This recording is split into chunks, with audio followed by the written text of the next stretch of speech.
ಭೀಕರ ರಕ್ತಪಾತ. ಕೌಟುಂಬಿಕ ಕಲಹಕ್ಕೆ ಪತ್ನಿ ನಾದಿನಿಯ ಕತ್ತು ಸೀಳಿ ಕೊಂದ ಪಾಪಿ ಪತಿ. ಜಗಳದ ನೆಪದಲ್ಲಿ ಹೆಂಡತಿ ಹಾಗೂ ನಾದಿನಿಯನ್ನು ಕಟುಕನಂತೆ ಕೊಚ್ಚಿ ಕೊಂದ ನರಾಧಮ.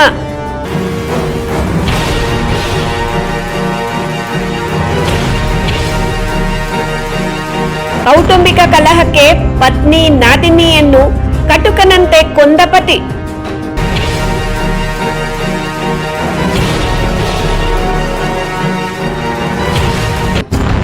ಕೊಲೆ ಮಾಡಿ ಮಕ್ಕಳೊಂದಿಗೆ ಪರಾರಿ, ಬಳಿಕ ಪೊಲೀಸ್ ಠಾಣೆಗೆ ಶರಣು.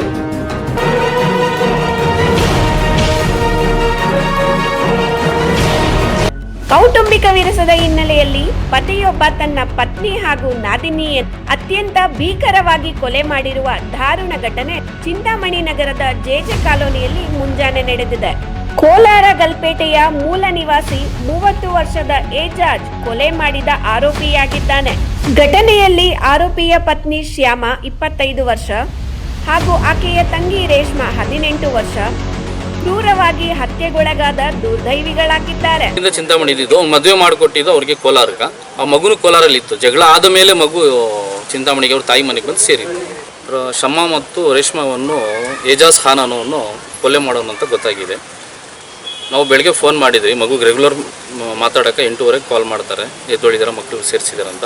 ಆ ಕಾರಣಕ್ಕೆ ಕಾಲ್ ಮಾಡೋವಾಗ ಕಾಲನ್ನು ಮಗು ರಿಸೀವ್ ಮಾಡಿಲ್ಲ. 2 ಮಕ್ಕಳು ಫೋನ್ ರಿಸೀವ್ ಮಾಡಿದ್ದಕ್ಕೆ ಅಕ್ಕಪಕ್ಕವ್ರಿಗೆ ನಾವು ಇನ್ಫಾರ್ಮ್ ಮಾಡಿದ್ರೆ ಅವರು ಬಂದು ಹೇಳಿದ್ರು ಈ ಥರ ಆಗಿದೆ, ಬೆಳಗಿನ ಜಾವರನೇ ಮಕ್ಕಳು ಕರ್ಕೊಂಡು ಹೋಗೋಣ ಅಂತ ಗೊತ್ತಾಗಿದೆ.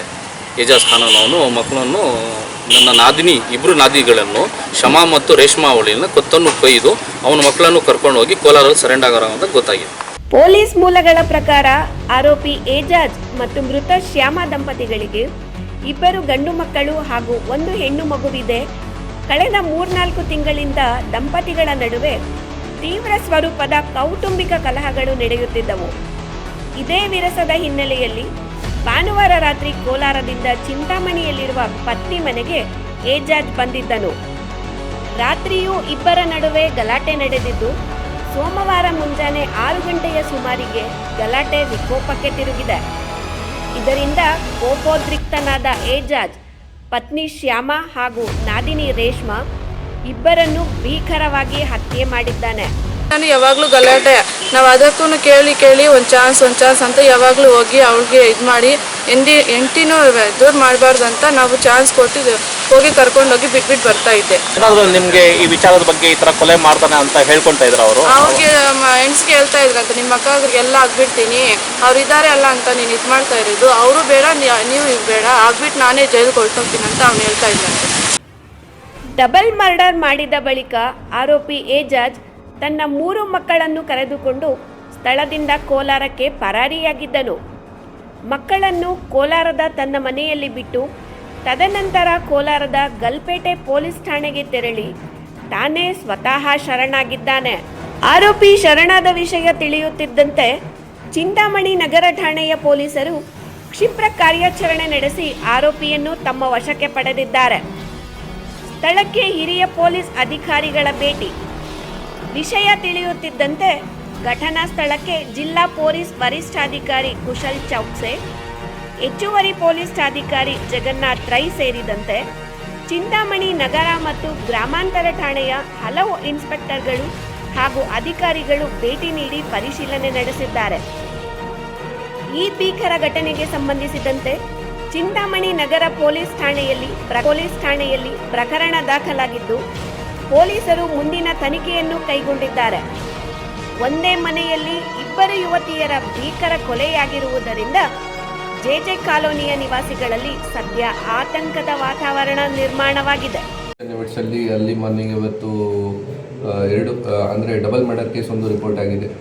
ಈ ಕೇಸಲ್ಲಿ ಜೆಜೆ ಕಾಲೋನಿಯಲ್ಲಿ ಒಂದು ಮನೆಯಲ್ಲಿ ನಮಗೆ 2 ಜನ ಲೇಡೀಸ್ದು ಬಾಡಿ ಸಿಕ್ಕಿದೆ. Both ladies are sisters. ಈ ಕೇಸ್ದು ಇನ್ವೆಸ್ಟಿಗೇಷನ್ ಆದಮೇಲೆ ನಮಗೆ ಮಾಹಿತಿ ಸಿಕ್ಕಿದೆ ಕಿ ಈ ಲೇಡಿ ಯಾರು ಇದ್ದಾರೆ ಶಮಾ, ಅವ್ರದ್ದು ಹಸ್ಬೆಂಡ್ ಏಜಾಜ್, ಇವ್ರದ್ದು ಮದುವೆ ಆಗಿತ್ತು ಗಲ್ಪೇಟೆ ರೆಹಮತ್ ನಗರಲ್ಲಿ ವಾಸ ಇದೆ. ಈ ಶಮಾ ಇವರದು ಮತ್ತು 3 ಮಕ್ಕಳು ಇದ್ದಾರೆ. ಸೊ ಶಮಾದು ಮದರ್ದು ಡೆತ್ ಆಗಿತ್ತು 2-3 ತಿಂಗಳು ಹಿಂದೆ. ಸೊ ಅವರು ಅಲ್ಲಿಂದ ಮಕ್ಕಳ ಜೊತೆಗೆ ಚಿಂತಾಮಣಿಗೆ ಬಂದಿದ್ದರು ಆ ಟೈಮ್ಗೆ. ಆಮೇಲೆಯಿಂದ ಇವರು ಸುಮಾರು ಬಾರಿ ಅವರಿಗೆ ವಾಪಸ್ ಕರೆದಿದ್ದಾರೆ, ಇವರು ವಾಪಸ್ ಹೋಗಲಿಲ್ಲ. ಈ ಕಾರಣ ಬಗ್ಗೆ ಸುಮಾರು ಬಾರಿ ಇವರದು ಮ್ಯಾರಿಟಲ್ ಡಿಸ್ಪ್ಯೂಟ್ಸ್ ಮತ್ತು ಜಗಳ ಆಗಿದ್ದು, ಕ್ವಾರಲ್ಸ್ ರೆಗ್ಯುಲರ್ ಆಗಿ ಆಗ್ತಾಯಿತ್ತು. ಇವತ್ತು ಬೆಳಿಗ್ಗೆ ಇವರು ನಮ್ಮ ಆರೋಪಿ ಎಜಾಜ್ ಅಲ್ಲಿಂದ ಅರೌಂಡ್ 5 ಗಂಟೆಗೆ 5ವರೆಗೆ ಬಿಟ್ಟಿದ್ದೀರಾ ಕಲ್ಪೇಟೆಯಿಂದ ಒಂದು ಬೈಕಲ್ಲಿ. ಇಲ್ಲಿ ಅರೌಂಡ್ 6:30 ಬಂದು JJ ಕಾಲೋನಿಯಲ್ಲಿ ಯಾವ ಮನೆಯಲ್ಲಿ ಇವರು ಇದ್ದಾರೆ ಆ ಮನೆಯಲ್ಲಿ ಹೋಗಿ ಈ ಇಬ್ಬರು ಜನ ಲೇಡೀಸ್ ಮಲಗಿದ್ರು ಮತ್ತು ಮಕ್ಕಳು ಕೂಡ ಇದ್ದರು. ಇಬ್ಬರು ಜನ ಲೇಡೀಸ್ಗೆ ಹೋಗಿ ಚಾಕುವಿಂದ ಅಟ್ಯಾಕ್ ಮಾಡಿ ಅವರಿಗೆ ಸಾಯಿಸಿದ್ದಾರೆ. ಆಮೇಲೆ 3 ಜನ ಮಕ್ಕಳಿಗೆ ಗಾಡಿಯಲ್ಲಿ ಕರ್ಕೊಂಡು ವಾಪಸ್ ಗಲ್ಪೇಟೆ ಹೋಗಿದ್ದಾರೆ. ಗಲ್ಪೇಟೆಯಲ್ಲಿ ಇವರು ಮಕ್ಕಳಿಗೆ ಮನೆಯಲ್ಲಿ ಬಿಟ್ಟು ಗಲ್ಪೇಟೆ ಸ್ಟೇಷನಲ್ಲಿ ಅರೌಂಡ್ 8:45 ಸರೆಂಡರ್ ಮಾಡಿದ್ದಾರೆ. ಅಲ್ಲಿಂದ ನಮಗೆ ಮಾಹಿತಿ ಬಂದಿದೆ, ಬೆಳಿಗ್ಗೆಯಿಂದ ಈ ಥರ ಯಾರು ಮಾಹಿತಿ ಕೊಳ್ಳಿಲ್ಲ ಈ ಥರ ಮರ್ಡರ್ ಆಗಿದೆ. ಇವರು ಯಾವಾಗ ಸರೆಂಡರ್ ಮಾಡಿದರೆ ಆಮೇಲೆ ಇದು ಎಲ್ಲರ ಗಮನಕ್ಕೆ ಬಂದಿದೆ ಈ ಥರ ಇನ್ಸಿಡೆಂಟ್ ಆಗಿದೆ ಇಲ್ಲಿ. ಈಗ ನಾವು ಅಲ್ಲಿಂದ ಆರೋಪಿಗೆ ಸೆಕ್ಯೂರ್ ಮಾಡಿ ಕರ್ಕೊಂಡು ಬರ್ತಾ ಇದ್ದೀವಿ. ಬೇಸಿಕ್ ಮೆಟಲ್ ಡಿಸ್ಪ್ಯೂಟ್ ಕರೆಂಟ್ ಬಗ್ಗೆ ಇದು ಇನ್ಸಿಡೆಂಟ್ ಆಗಿದೆ.